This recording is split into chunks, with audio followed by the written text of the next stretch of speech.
Hello दोस्तों, कैसे हो? उम्मीद करता हूँ अच्छे होंगे। आज हम समद्विबाहु त्रिभुज थर्ड पार्ट देखने जा रहे हैं।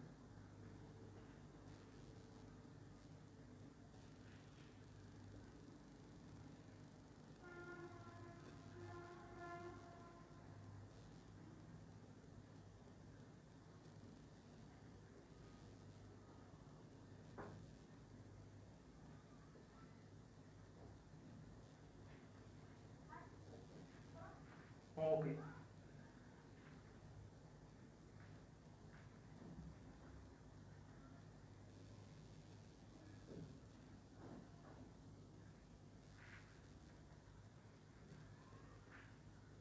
समद्विबाहु त्रिभुज में सबसे पहले हम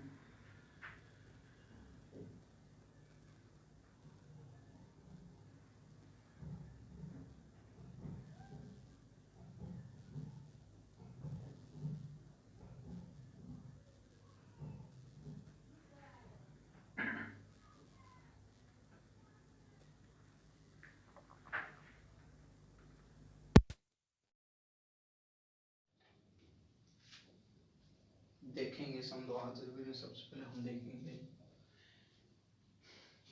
समद्विबाहु त्रिभुज जिसकी दो भुजा बराबर तथा एक भुजा बराबर ना हो, मीन्स दो भुजा बराबर हो,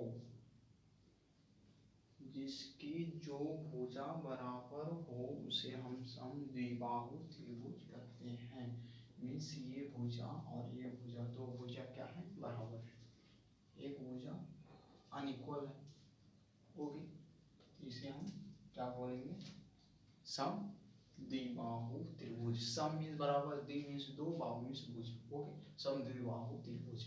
तो पकड़ में तो इसी में याद रहते हैं। और कैसे?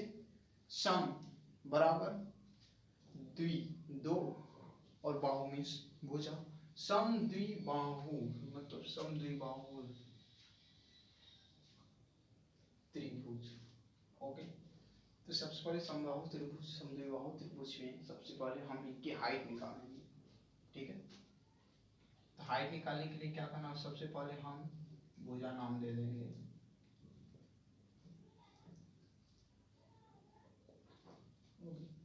अब बी ये क्यों दिए आगे हम देखेंगे। तो इस सबसे हाइट निकालने के लिए सबसे पहले इस पे हम लंब डालेंगे। ओके, और इसे हम डी नाम दे देते हैं। हाइट एच से डिनोट करते हैं, सूचित करते हैं एच से। ठीक है, और सामने की भुजा हमेशा कर्ण होते हैं। सामने की 90 डिग्री सामने की भुजा हमेशा कर्ण होते हैं। ओके,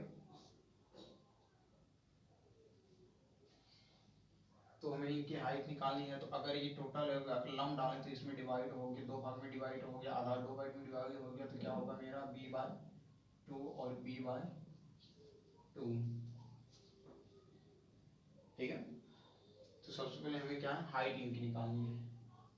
तो हाइट में आपको पता है समकोण त्रिभुज में, समकोण त्रिभुज पाइथागोरस प्रमेय से सम थ्योरम आपको पता है, समकोण त्रिभुज में कर्ण का वर्ग शेष अन्य दो भुजाओं के वर्गों के योग के बराबर होता है।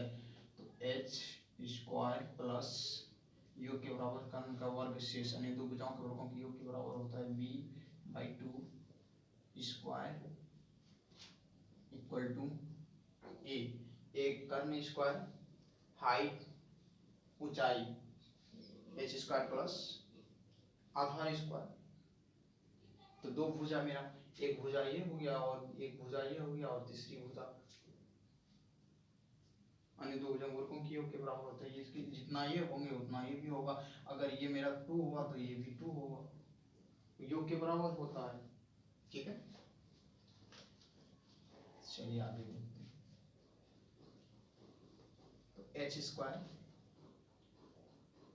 हम इसे इधर लाएंगे, एच ए स्क्वायर माइनस में आ जाएगा b/2 square h square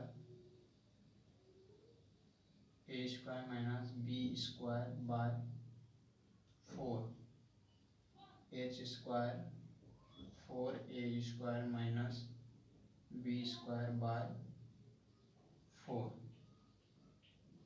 okay, और स्क्वायर को इधर लाएंगे तो वर्गमूल में आ जाएगा, इसको रूट में आ जाएगा, root 4a square minus b square by 4। Okay, h square sorry h equal to under root 4a square minus b square by 4 का वर्गमूल 2। तो ये मेरी हाइट निकल गया, ठीक है, ये मेरा हाइट निकल गया, ठीक है। तो डायरेक्ट क्या करेंगे हम एग्जाम्स में, डायरेक्ट इसे हम याद रखेंगे, बस इतना। ये पूरा ये सॉल्यूशन नहीं करना है, बस इतना खाली याद रखेंगे एग्जाम में, बस मेरा टोटल सॉल्यूशन निकल जाएगा इसका, ठीक है। बस खाली इतना याद रखना है, ठीक है, बस इतना याद रखेंगे। उसके बाद भुजा के अनुसार हम ये सूत्र पे डाल देंगे तो मेरा डायरेक्ट सॉल्यूशन निकल जाएगा, मेरा आंसर आ जाएगा, ठीक है। तो इतना बस एग्जाम में सिर्फ इतना याद रखना है। अब हम देखेंगे क्षेत्रफल। क्षेत्रफल, तो क्षेत्रफल में आपको पता है कि हाफ आधार, हाफ गुनी आधार यानी ऊंचाई। ओके, ये होते हैं ना, और क्षेत्रफल हाफ गुनी आधार गुनी ऊंचाई। तो 1/2 आधार कितना है मेरा, b है, ऊंचाई मेरा कितना निकला 4a square minus b square का अंडर रूट बाय 2, ठीक है। तो इक्वल टू 1 ए से b बाई 2, नहीं सॉरी ये गुना हो जाएगा ना, तो 4 हो जाएगा मेरा, b बाई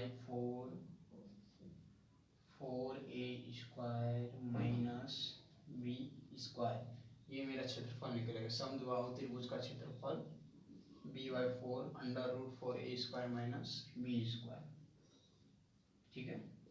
तो एग्जाम्स में भी इसे याद रखेंगे।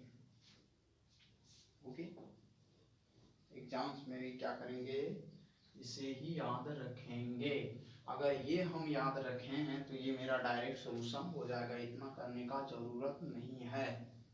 ओके, अब देखेंगे परिमाप। परिमाप में आपको पता है किसी भी आकृति के सभी भुजाओं के लंबाइयों का योग को ही परिमाप कहा जाता है। किसी भी आकृति के सभी भुजाओं के लंबाइयों के योग को परिमाप कहा जाता है। तो ये मेरा एक, ये भुजा, सभी भुजाओं, जितना भी भुजा उसके लंबाइयों के योग को ही परिमाप करते हैं। तो ये मेरा 3 भुजा है, तो तीनों भुजाओं को जोड़ेंगे, a plus b, 2a plus b, तो परिमाप 2 गुनी a प्लस बी, 2 गुनी भुज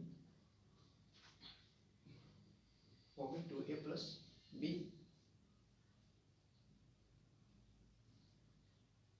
तो सभी भुजाओं के लंबाइयों के योग को ही परिमाप कहा जाता है। तो इन्हें भी हम याद रखेंगे। तो कोई भी किसी में भी हो, शुरू से हम आपको बताएं कि किसी में भी हो, सब में जस्ट इसे याद है, चाहे वो आयत हो, वर्ग हो या कोई भी आकृति हो, तो सभी भुजाओं के लंबाइयों के योग को ही परिमाप कहा जाता है।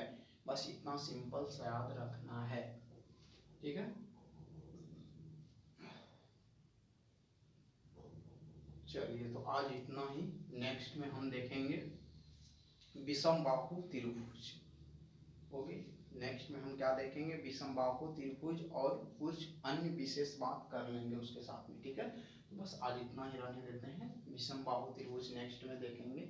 सो प्लीज कोई भी प्रॉब्लम हो तो कमेंट में जरूर बताएं, हम उसका सॉल्व जरूर करेंगे, ठीक है। और हमारे न्यूज़ चैनल विद्यावाहिनी एजुकेशन को सब्सक्राइब कर लें और जुड़ें ताकि अच्छे से अच्छी प्रैक्टिस हो और पूरी की पूरी तैयारी हो, ठीक है। हम कोशिश करेंगे कि अच्छे से अच्छे हम आपको तैयारी करवा सकें, ठीक है।